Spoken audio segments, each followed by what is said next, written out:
Ebyafaayo by'enyanja ezi kwihiranira zikaba zitari nk'enyanja ezindi ez'okwihamu ebyenyanja hamwe n'abantu kwambukiraho kureka ekaba eri enyanja y'obuhangwa aho abagabe babaire banaabira nk'omugyenzo gw'okweboneza omugabe yaza kwimikwa. Bamwe nibashoboora ngu enyanja egi eyakoosi ekabaho omu mwaka 1950 obwo omugabe Wankore hamwe n'owatooro barwana owatooro akarekyera icumu enyanja ekatandikira aho.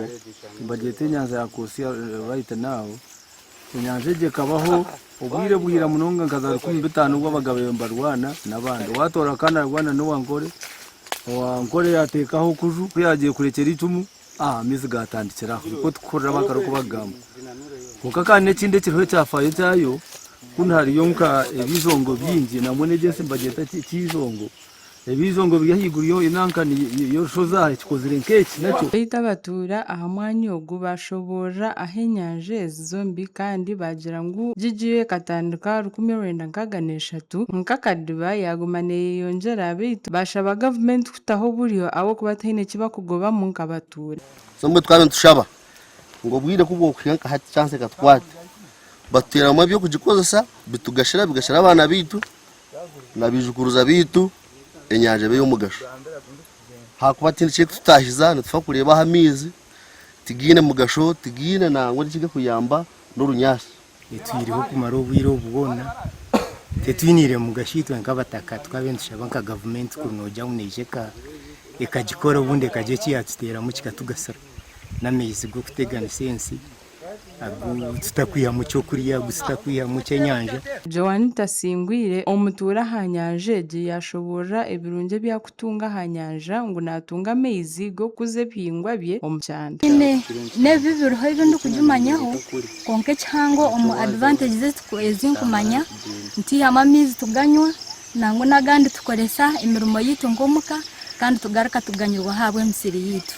Abatuura aha nyanja bashoboje ebizibu ebibakutunga aha nyanja ezi. Ya nyanja egi nindingwa munongo omuntu yagwamu bwose abana bitu kuza kugwamu ntutina abana kuzandaho nibagwamu kandi dedere noreba nindingwa hansi mbwenu kandi tekutiyamba munonga ahabw'okuba noreba tinaho kurabo kaza kweshereraho deep munonga buri hamuhona kandi ikindi cya kabiri ngo rimwe njoka nyingi mwene njoka ezi dedere omuntu ntitinamu ubundi kubasa kuza ejoke kakuruma aho kwazira umunyingi kandi zobushegu zitakubasa kwitiza abantu kuzo mu nyanja egi.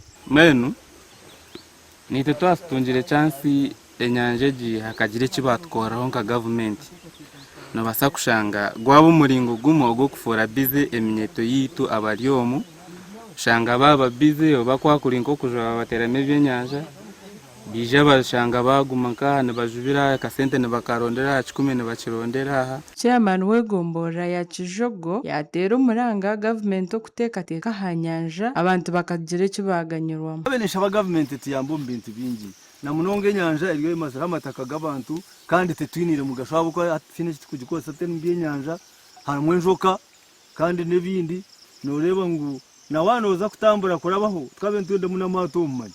Orukukura eby'oburambuzi omuri Ibanda district yashobora ekibagendereire kukora kutungura ebyokurambura omuri Ibanda. Twenda kukwatagana na Mr. Ambrose Ryoka akukura kinyabusoro aqua park akwa ino party mpango abo yansobwe twenda planning akutekayo ebyoburambuzi byingi akugira ngo Mr. Ryoka ine aqua park akayanja ka Kosia kari omuhiika 50 obwa hati kandi Lake Gigi eri omuhiika 4 gashakwa Ruth Nisima omuri Ibanda.